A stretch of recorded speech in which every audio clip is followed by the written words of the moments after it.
You know, looking at the F-16C from the outside, there are only a few very subtle changes from the F-16A. But inside, the airplane is brand new, and it incorporates all the latest fighter technologies.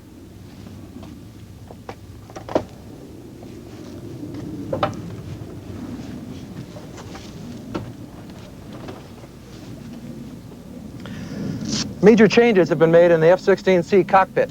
These are designed to improve operational capability and flexibility. Directly in front of me is a new wide-angle heads-up display. It provides the pilot with all the flight information and weapons aiming cues he needs to keep his head out of the cockpit and on his target. The new HUD also has a raster capability for displaying a 25-degree field of view of infrared image. With an appropriate sensor, the pilot can navigate and deliver weapons by using the infrared imagery displayed on the HUD. Directly below the HUD is the integrated control panel. It's placed for easy upfront access to the navigation computer, radios, and the forward-looking infrared system. On both sides of this are two independent multifunction displays. They provide weapon and sensor control and large format displays of air-to-air and air-to-surface radar information, various sensor imagery, weapons and stores management data, as well as built-in test data. Prior to flight, all of the mission navigation, communication, and identification data, plus target and weapon information, are loaded onto this cassette. The pilot then inserts the cassette into the console receptacle, and all of the mission information is automatically loaded into the onboard systems. Of course, the pilot can modify that information at any time by using the upfront control panel. As in the F-16A, key controls are arranged so that the pilot, while in combat, can operate with his hands on the stick and throttle. For example, if while navigating or attacking a ground target, the pilot sees an airborne threat, he can switch to an air combat mode, automatically obtain a radar lock, destroy that enemy aircraft with an air-to-air missile or the gun, and then return to the original mode, all without moving his hands from the stick or throttle. Well, now let's get in the air. It's time to see these systems in operation.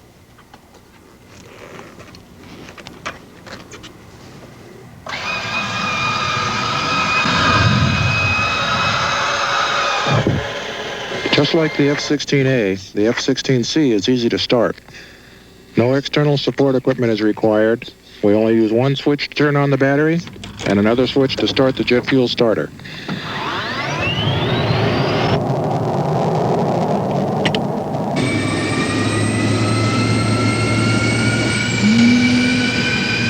Seconds later, the engine is up to idle speed and the pilot begins his pre-flight checks and aligning the inertial navigation set. The entire process from start to takeoff can take less than 1 minute, but today we'll take it a little bit easier. With the data transfer equipment, the entire mission can be loaded into the aircraft systems in only 5 seconds.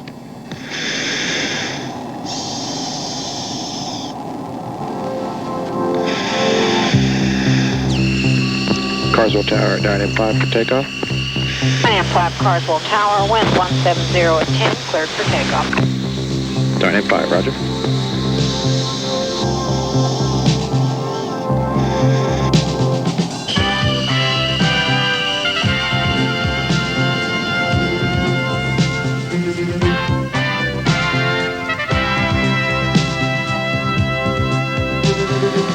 The excellent field of view from the F-16 cockpit is one of the first things a new pilot notices. With no canopy bow frame and a low canopy rail, he has an unobstructed view of the world outside.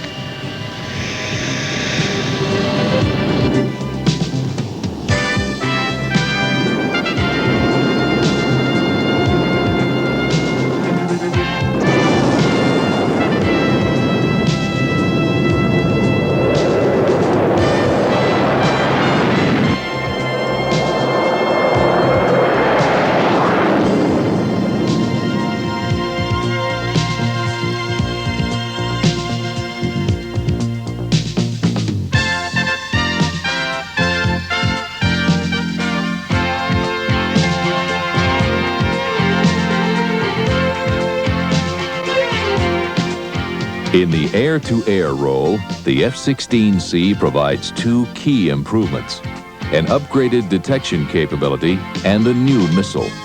The new advanced technology APG-68 radar with track-while scan capability has been added, allowing the F-16C to track 10 targets simultaneously.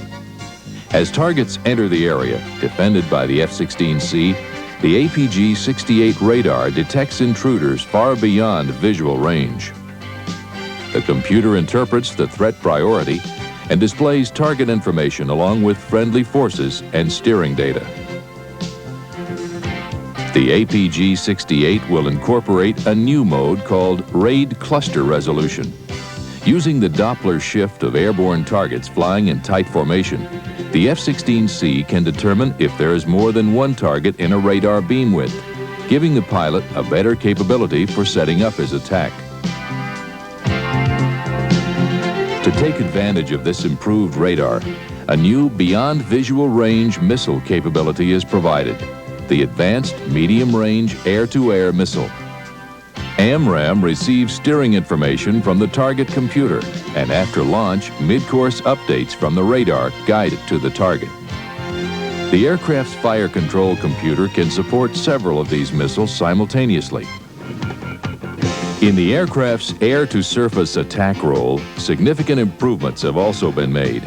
The new radar's mapping mode has been improved through Doppler beam sharpening techniques from a ratio of 8:1 in the F-16A to 64:1 in the F-16C, giving the pilot much better resolution for all targets. Using the DBS mode in conjunction with the radar bombing system, accurate weapon delivery is possible at night or through an overcast sky.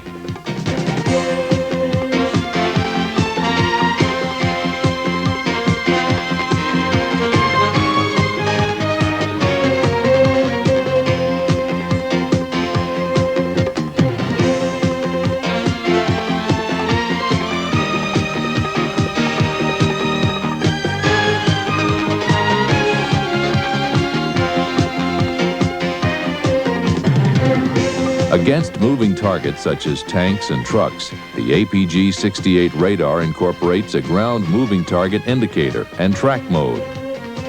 In this mode, only moving targets are displayed.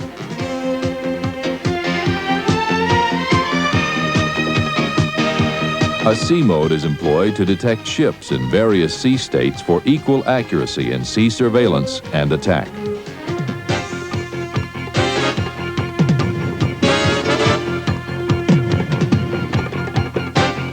But the most impressive new air-to-surface technology incorporated into the sea is the low-altitude navigation and targeting infrared system, LANTIRN. This system consists of two inlet-mounted sensors. One provides infrared imagery that is projected on the HUD, and the other provides terminal guidance data for precision delivery of laser-guided weapons.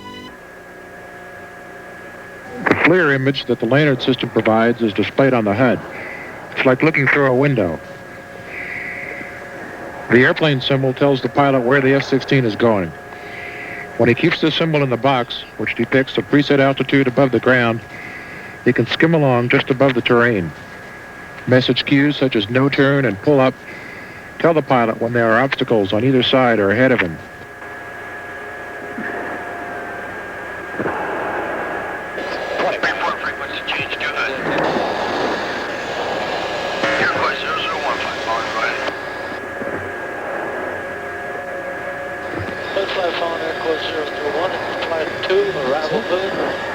Once a target is detected, either visually or on the radar, the pilot can slave the LANTIRN targeting pod to track it.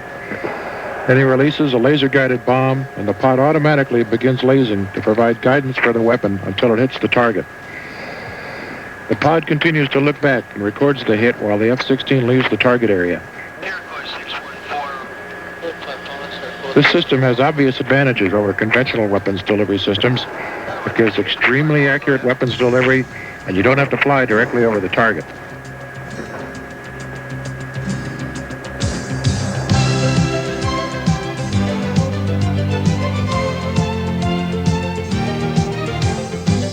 While the F-16A has already demonstrated its excellent survivability in combat, the C's self-protection systems are further enhanced.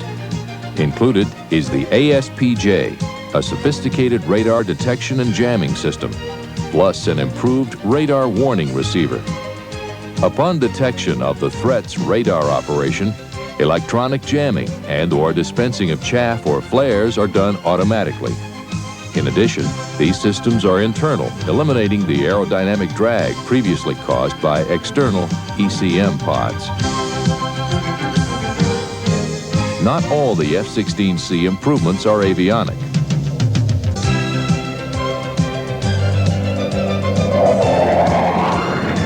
Starting in 1986, C models with common engine bays will be delivered.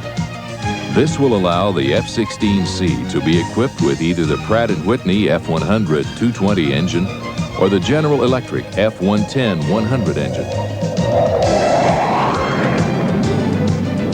Unrestricted throttle movement, no engine trim requirements, and reduced life cycle costs are but a few of the benefits of these engines. This, then, is the heritage of the F-16C. Evolved from the best multi-role day fighter aircraft in the free world, retaining the agility, low fixed cost, and record-setting reliability of the F-16A, with built-in growth capabilities, an improved cockpit, increased all-weather operability, expanded weapons flexibility, and exceptional reliability.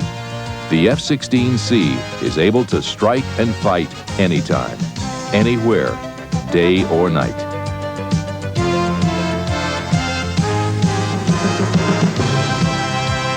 The F-16C, better than the best.